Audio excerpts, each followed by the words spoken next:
Warning!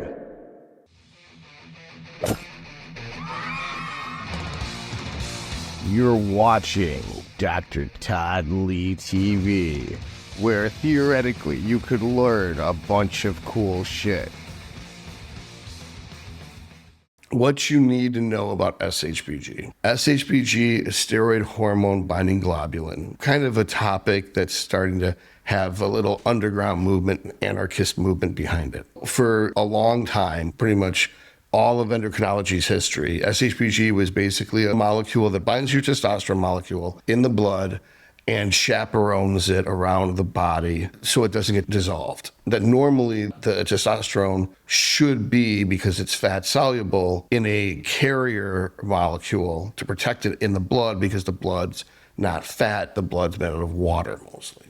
So usually albumin, about 50% of the testosterone is bound to albumin, and there's a little bit that's bound to SHBG, and then there's also just free testosterone, just float around, that's going to get chewed up by the liver most likely. Supposedly one model is the SHBG then binds to a SHBG receptor binding complex, and it deposits the testosterone into the cytoplasm, where it then binds to its receptor, moves to the nucleus, and does genomic expression for protein synthesis. The theory is that if you wipe out your SHBG, you'll have more free T, and more free T will then mean more anabolic faster. I mean, in all reality, if you're using anabolic steroids, your system's so flooded with more than enough anabolics that there's no reason why your SHBG level is going to have any real impact. Supposedly, there's some beliefs that the SHBG can do some other things. Like the SHBG, when it's bound to its receptor after depositing the testosterone molecule, basically it provides a bunch of cyclic AMP molecules.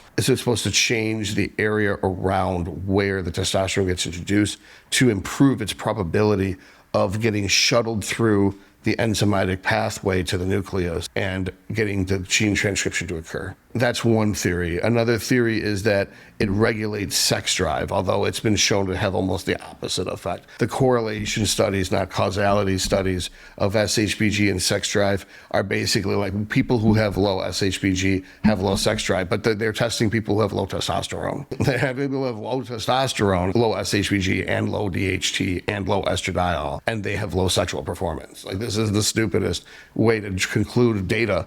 So they're not testing people on like 1.5 grams a year and have low SHBG, and if their sex drive is correlated with how much SHBG they have. The whole point is that there's no concrete evidence whatsoever SHBG does anything useful, and normally when you take anabolic steroids, SHBG is crushed, and there's no evidence that a low SHBG is actually bad. And furthermore, the reason why people take Proviron before they get on stage is simply to wipe out their SHBG so that there's nothing there to bind up estrogen to be a free reservoir of estrogen. Also, if you have high DHT, your SHBG is probably going to bind a lot of DHT, so that if you go on something like Masteron or Proviron that strongly binds to SHBG and wipes it out, it's going to cause a lot of hair shedding because it floods the system with DHT. So you almost need to wipe out your SHBG first before introducing Masteron to protect your hair, which is why I always find that if you run someone's testosterone to the absolute limit and GH to the limit that their bodies can handle before switching to more specific and safer synthetic anabolic steroids, then you don't really run into issues with hair loss switching from test to mast in this way.